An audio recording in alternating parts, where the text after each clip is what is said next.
Olá, tudo bom? Nas duas últimas aulas discutimos as questões escalares e as questões vetoriais. Na verdade, ficamos concentrados sobre as questões vetoriais.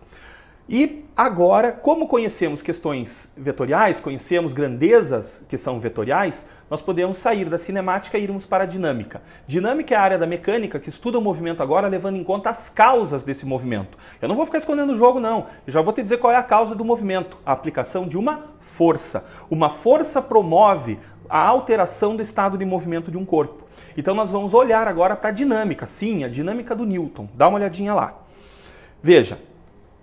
Aula 10, Leis de Newton. Newton foi, sem dúvida nenhuma, sem sombra de dúvidas, o maior físico que já existiu. Pelo menos essa é a minha opinião. Claro que existiram outros físicos tão importantes, talvez na sua cabeça tenha passado os nomes de Einstein, Schrödinger, ou até mesmo de alguns físicos da atualidade, né? E você talvez não conheça a fundo as obras do Newton e vale a pena olhar com mais atenção. Vale a pena ler sobre a vida dele e vale a pena aprender aquilo que ele falou sobre a física. Vejam que nessa figura está retratando o sistema solar, a lua, né, as águas. Existe um telescópio na figura, ele mesmo construiu esse telescópio, ele mesmo imaginou a geometria óptica desse equipamento e ele foi o primeiro homem a decompor a luz branca nas cores do arco-íris, no espectro, né, do arco-íris, tá certo? Escreveu várias obras, daí os vários livros que aí estão. Vale a pena estudar a vida de Newton e, mais do que estudar a vida dele, entender os conceitos físicos que ele foi o primeiro a perceber. A primeira lei de Newton é chamada lei da inércia. Mas antes de enunciarmos a lei da inércia, é importante nós pensarmos o que é inércia, né? O que quer dizer inércia? Então eu gosto de pensar na inércia como sendo uma resistência natural que os corpos oferecem à alteração do seu estado de movimento. Ou seja, um corpo que está descrevendo um tipo de movimento tem a tendência de permanecer descrevendo este mesmo movimento. Ou seja, um corpo que está em repouso tem a tendência de permanecer em repouso. Um corpo que está em movimento retilíneo uniforme, estudamos a fundo o movimento retilíneo uniforme, tem a tendência de permanecer nesse MRU. Interessante, né? Então, a essa tendência natural, nós chamamos de inércia. Damos o nome de inércia. Ou seja, um corpo que está em repouso tende a permanecer em repouso e um corpo que está em movimento tende a permanecer em movimento. E que movimento é esse quando ele está em movimento? É necessariamente o movimento retilíneo uniforme. Tá ok? Então, o que é inércia? É a resistência natural que os corpos oferecem à alteração do seu estado de movimento. Bem importante saber isso, tá, gente? Vamos adiante? Nessas duas chargezinhas, eu quero que você veja o seguinte, ó. Aqui está um menino no trenó, e eu não sei se está grande o suficiente aí na sua tela para você ler, então eu vou ler para você o que ele está dizendo. Ele diz assim, ó, um corpo em repouso tende a... É isso que ele está dizendo no primeiro quadrinho.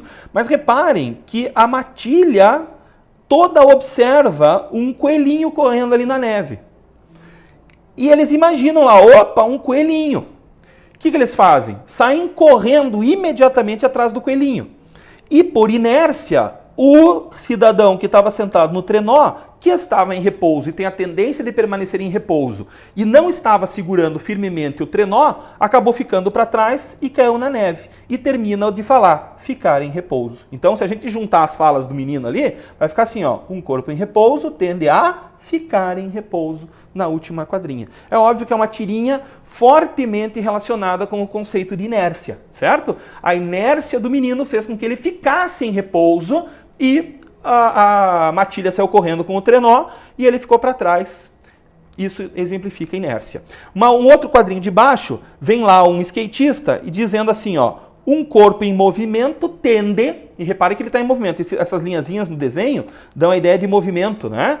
E aí o skate dele bate numa pedra, ó, ele não repara e acaba batendo numa pedra. O skate, por ter batido na pedra e não ter conseguido passar por ela, parou, entrou quase que imediatamente em repouso. E ele, em movimento, que não estava amarrado no skate, foi arremessado para frente. Na verdade, não foi arremessado, ele simplesmente continuou o seu movimento. E ele terminou dizendo a permanecer em movimento. A graça da tirinha é que agora em movimento ele vai acabar colidindo com um belo de um cactus que está ali na frente, certo? Então se a gente juntar as duas falas do menino, vai ficar assim, ó, um corpo em movimento tende a permanecer em movimento. Então vejam que está retratado, né, nessas duas tirinhas, está retratado o conceito de inércia, tá certo? Tudo bem? Legal? Veja que o rapaz que estava em movimento tendeu a ficar em movimento no skate e que o rapaz que estava em repouso tendeu a permanecer em repouso fora do trenó e caiu na neve. Tá ok? Legal? Vamos adiante? Então olha lá. Vamos além. Agora que a gente conhece o que é inércia, a gente pode enunciar a primeira lei de Newton, chamada lei da inércia, que diz assim: todo corpo em repouso ou em MRU tende a permanecer nesse estado, a menos que seja aplicada uma força externa que altere esse estado de movimento. Olha que interessante isso. Ele está dizendo assim, olha, um corpo em repouso tende a ficar em repouso. Sim, ele tem a tendência de permanecer em repouso. Se eu coloco essa caneta na minha mão e ela está em repouso, a tendência dela é de permanecer em repouso, certo? Se um corpo está se deslocando em MRU, a tendência dele é permanecer em MRU. Agora é curioso que se você falar só isso, fica uma coisa estranha. Porque se eu falar assim, ó, uma caneta em repouso fica em repouso. Se eu falar só isso, parece que nada pode alterar o estado de movimento dessa caneta. Mas pode, a aplicação de uma força, percebeu? Olha, a aplicação de uma força alterou o estado de movimento da caneta, ela fugiu da minha mão, percebeu? Então é legal quando você enunciar a primeira lei de Newton, a lei da inércia, não esquecer que um corpo em repouso tende a ficar em repouso, sim. Um corpo em MRU tende a permanecer em MRU, sim. Mas se você falar só isso, você está cometendo um ledo engano, porque parece que esses corpos nunca vão alterar o estado de movimento. E eles podem alterar o seu estado de movimento desde que uma força atue sobre ele. Então, um corpo em repouso tende a ficar em repouso. Um corpo em MRU tende a ficar em MRU. Até que, melhor dizendo, uma força atue sobre ele. Tá claro? É isso que está escrito ali no slide. Vamos voltar. Embaixo, uma outra maneira, ó, todo corpo em repouso tende a permanecer, professor, né? Arrumem lá depois para mim, permanecer em repouso. Todo corpo em movimento tende a ficar em movimento. Esses estados serão alterados apenas com a aplicação de uma força externa, beleza? Alguém tem que vir e aplicar uma força e alterar o estado de movimento. Imagine que essa caneta no espaço esteja andando em MRU. Aí eu venho, aplico uma força nela, eu altero o estado de movimento. Se eu não aplicasse essa força nela, eu não teria alterado o estado de movimento dela. Tá claro? Beleza? Volta para o slide. Então eu estou dizendo assim, ó, se a força resultante que atua no corpo é igual a zero, ele vai ter uma velocidade constante, certo? Tudo bem? Se não tem força atuando, a velocidade do móvel é constante. Então você pode imaginar o MRU. Se a velocidade for igual a zero, é porque ele está em repouso. Se a velocidade for diferente de zero, é porque está em MRU. Certo? Se a velocidade for constante igual a zero, está em repouso. Se a velocidade for constante diferente de zero, 5, por exemplo, metros por segundo, ele está andando em MRU. Tranquilo, gente? Esse resuminho aqui de baixo é bem importante, tá? Por favor. Professor, então, eu posso dizer que se o corpo está em repouso ou se ele está em MRU, não tem força resultante atuando sobre ele? É isso mesmo. Eu não estou dizendo que não possa ter força atuando. Pode. Pode ter 4 forças atuando. Só que se você fizer a soma vetorial, vai dar zero. O que aconteceria se você nessas 4 forças utilizasse a lei do polígono? Fecharia um polígono perfeito. Lembra daquele exercício do quadrado? Ia acontecer uma coisa assim. Ia fechar uma figura, não necessariamente um quadrado, mas ia fechar uma figura de 4 lados, um polígono de 4 lados, e a extremidade do último vetor ia coincidir com a origem do primeiro, de maneira que a resultante seja igual a zero. Então, se você pegar todas as forças que atuam no corpo que está em repouso ou num corpo que tem MRU, vai acontecer isso se você utilizar a regra do polígono. Bacana? Amarra o teu conhecimento dessa aula com as das aulas anteriores. Lembra que a gente já conversou sobre isso. Vamos adiante. Segunda lei de Newton, chamada de princípio fundamental da dinâmica. Imagine um corpo de massa m, uma força resultante atuando. Reparem que eu já estou representando a força resultante e aqui existe uma aceleração. Se existe força resultante, existe aceleração. Então, o princípio fundamental da dinâmica diz que a força resultante que atua tem o mesmo valor do produto da massa do corpo vezes a sua aceleração. A força resultante produz uma aceleração sobre o movimento na mesma direção e sentido da sua aplicação. Então, olha só o que ele está dizendo. Ele está dizendo uma coisa muito importante. Ele está dizendo que o vetor força resultante e o vetor aceleração serão vetores sempre paralelos. Eles sempre vão ter a mesma direção e o mesmo sentido. Não são vetores iguais, hein, gente? Eu não estou dizendo que são iguais. Uma coisa é força, outra coisa é aceleração. Mas eu estou dizendo que esses dois vetores sempre vão ser paralelos, tá certo? Sempre vão ter a mesma direção e o mesmo sentido. Reforçando, ou melhor, aqui ainda, ó, esta aceleração é inversamente proporcional à massa do corpo. Quanto maior a massa do corpo, menor vai ser a aceleração se a mesma força for aplicada. Reforçando, a força resultante e a aceleração sempre possuem a mesma direção e o mesmo sentido, ou seja, sempre são paralelos, sempre são vetores paralelos. Ficou claro a ideia da massa e da aceleração, da força e da aceleração serem inversamente proporcionais, ou melhor, a aceleração ser inversamente proporcional à massa? Faz sentido, né? Quanto mais massa tiver um corpo, maior é a sua inércia. Quanto maior a inércia de um corpo, maior é a tendência dele permanecer exibindo aquele estado de movimento, ou o repouso ou o MRU. Então, se você pegar um corpo de grande massa e aplicar uma força pequena, você vai ter também uma aceleração pequena, não é isso? Quanto maior a massa para a mesma força, menor vai ser a aceleração. Essa é a ideia. Então, quanto maior a massa, menor é a aceleração. Daí, inversamente proporcional. Tudo bem? Tranquilo? Vamos adiante. A terceira lei de Newton é a lei da ação e reação. Ela diz que para toda ação existe uma reação de mesma intensidade, mesma direção e de sentido contrário. Olha o texto. Para toda, olha a palavra toda, para toda força considerada ação, sempre vai existir uma força de reação. Veja que ele está dizendo toda. Ele não está dizendo assim, ó, algumas forças apresentam uma reação. Não. Toda força aplicada surge a partir dessa força aplicada, uma reação. Então a gente diz que as forças sempre surgem aos pares. Ação e necessariamente a reação. Tá ok? Volta lá para o texto. Então voltando. Para toda força considerada ação, existe uma força de reação. De mesma intensidade, mesma direção e de sentido contrário. Tá claro? A toda ação surge uma reação de mesma intensidade, mesma direção, porém de sentido contrário, sentido oposto. Então dá uma olhada nessa figurinha, ó. Olha aqui, ó. O rapaz está puxando essa caixa de tijolos, ou né, caliça, o que tiver ali. Então essa é a ação, puxar a caixa. Mas vejam que o rapaz também é puxado. Então rapaz puxa a caixa, caixa puxa rapaz. Ação e reação. Tá vendo a figura? Olha aqui para mim. O rapaz puxa a caixa puxa o rapaz, ação e reação. Dá uma olhada para os dois vetores que estão desenhados lá, ó. Reparem os dois vetores. Reparem que eles têm o mesmo tamanho, portanto eles têm a mesma intensidade. Reparem que eles têm a mesma direção, porque os dois são horizontais, lembra disso? E eles têm sentidos contrários, basta olhar as flechinhas, ó. Esse vetor está para a direita, esse vetor está para a esquerda. Tudo bem? A toda ação corresponde uma reação de mesma intensidade, mesma direção, porém de sentido oposto. Tranquilo? Enxergou isso na figurinha?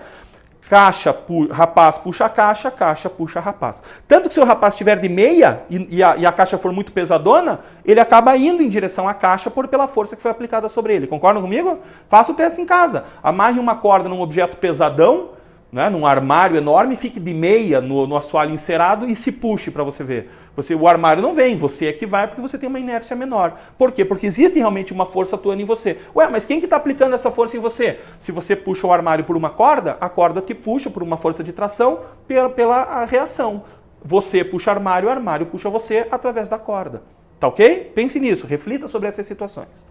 E tem a Terra e a Lua desenhadas aqui, porque afinal de contas nós sabemos que a Terra atrai a Lua, certo? Existe uma força, deixa eu tentar desenhar melhor, existe uma força de atração da Terra pela Lua, ou melhor, da Terra sobre a Lua, não é isso? Existe essa força que é uma força de origem gravitacional. Ora, mas o que diz a terceira lei de Newton? Se a Terra puxa a Lua puxa a Terra. Então, existe um par de forças gravitacional ligando a Terra à Lua. Existe um par, ação e reação.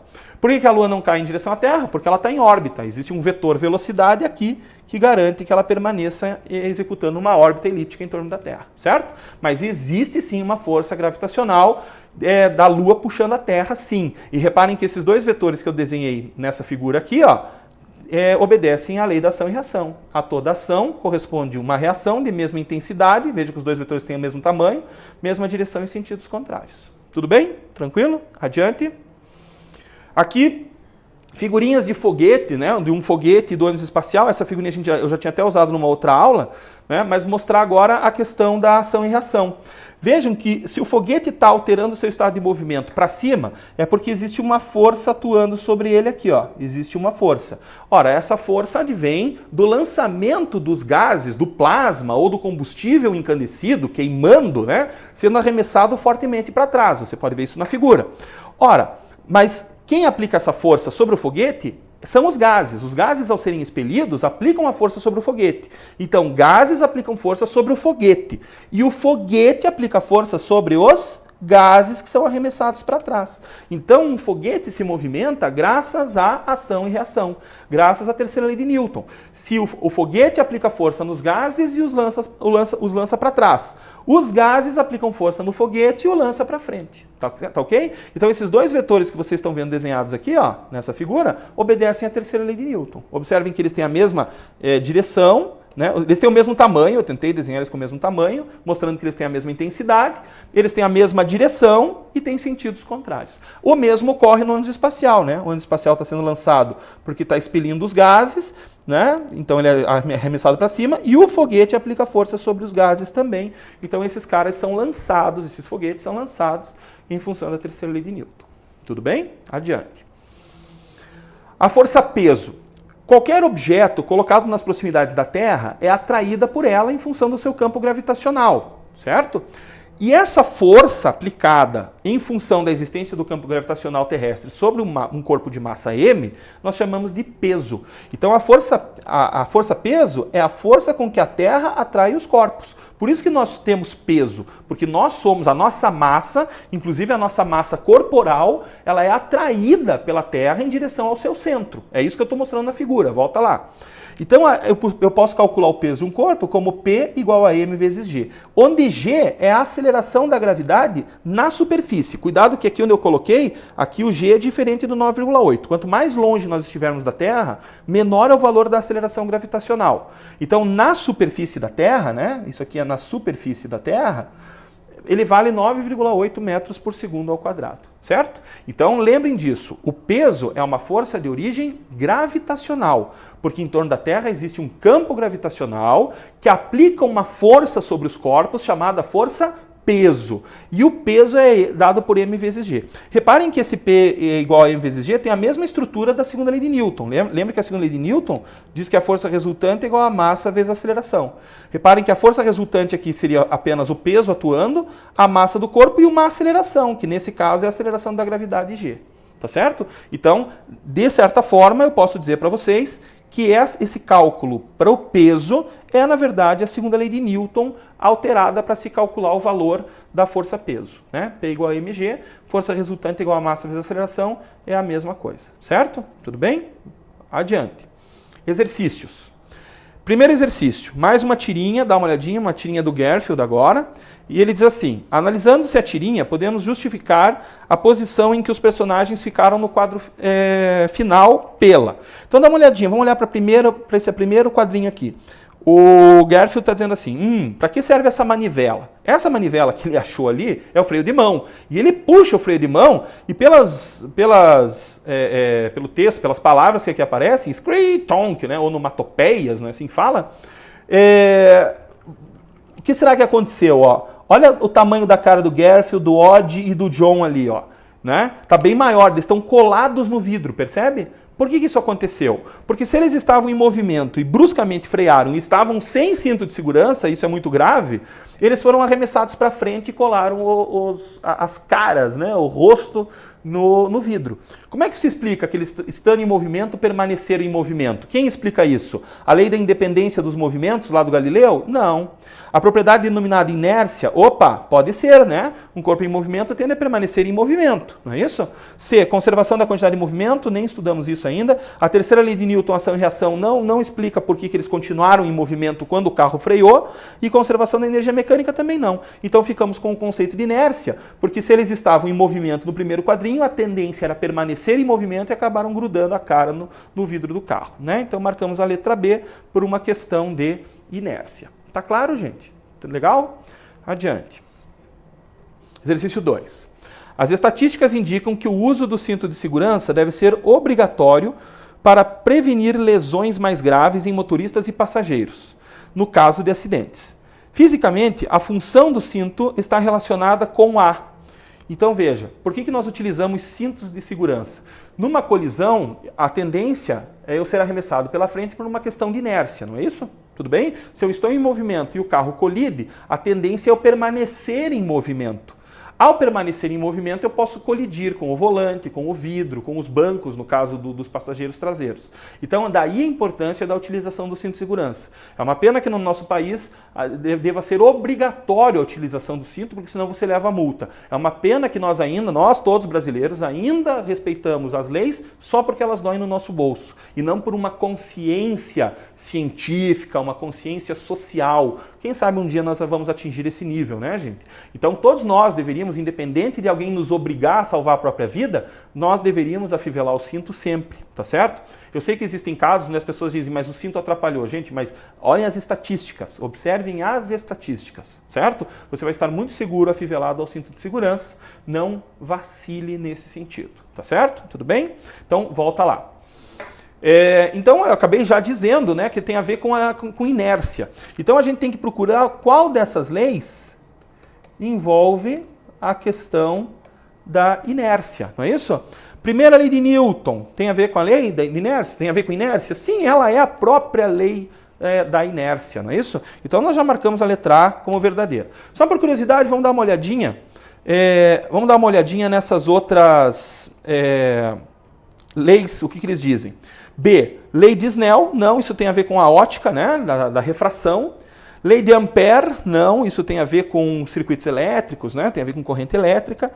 Lei de Ohm tem a ver com resistências, né? Então não tem nada a ver. Elétrico, a questão Ampère e Ohm tem a ver com eletricidade. E a primeira lei de Kepler tem a ver com gravitação, né? As leis que envolvem órbitas planetárias. Então realmente nada a ver, ficamos com a letra A, que envolve o conceito de inércia. Tranquilo? Vamos adiante. Exercício 3. Um corpo de massa 4 kg está em movimento retilíneo uniforme. Opa, sublinha. Movimento retilíneo uniforme, com velocidade de 6 metros por segundo. Gente, você concorda que se o movimento é retilíneo uniforme, você concorda que essa velocidade de 6 metros por segundo, ela é constante? Concorda comigo que é uma velocidade constante? Põe isso então, guarda isso. Podemos afirmar que a resultante das forças sobre o corpo tem intensidade igual a... Olha, pelos conceitos que nós já analisamos, a gente já respondeu isso, né? Quer ver? Ó, deixa eu voltar, eu vou colocar a minha imagem, bela e formosa, enquanto eu mudo aqui, ó, cheguei, achei, ó lá. Se você olhar para esse quadrinho de novo, você mata, né? Ó, ele não está dizendo que o corpo está em MRU? Um corpo que está em MRU não tem força resultante igual a zero? Tudo bem? Não quer dizer, olha, isso não quer dizer que não existam forças atuando. Existem. Só que se você pegar as 10, vamos imaginar, forças que estão atuando no veículo e somar vetorialmente vai resultar zero. Senão ele não descreveria um movimento retilíneo uniforme. Tá claro? Então volta lá. Deixa eu colocar a minha, aqui ó, deixa eu colocar a minha imagem novamente, para vocês não ficarem tontos com a mudança de slide. Voltando. Tá aqui, ó. Beleza? Então você já respondeu, né? Ó, a força resultante é zero.